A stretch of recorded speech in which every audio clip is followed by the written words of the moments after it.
السلام علیکم ورحمۃ اللہ وبرکاتہ۔ آج ہم سورۃ البقرہ کی آیت نمبر 16 کا ترجمہ پڑھیں گے۔ آئیے شروع کرتے ہیں۔ اعوذ باللہ من الشیطان الرجیم۔ اولئک الذین اشتروا الضلالة بالہدی فما ربحت تجارتهم وما كانوا مہتدین۔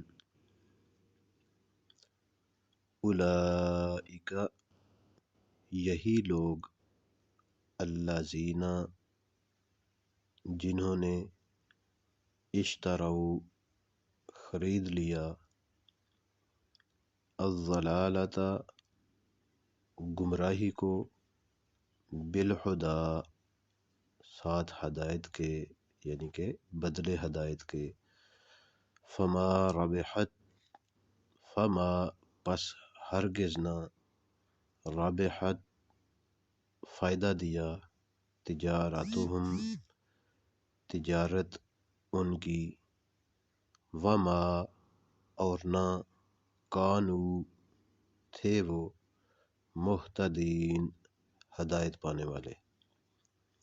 اولئک الذین یہی وہ لوگ ہیں جنہوں نے، اشتروا الضلالۃ جنہوں نے خرید لیا گمراہی کو، بالہدی بدلے ہدایت کے، فما ربحت تجارتہم پس ہرگز نہ نفع دیا ان کو تجارت ان کی نے، وما کانوا مہتدین اور نہ تھے وہ ہدایت پانے والے۔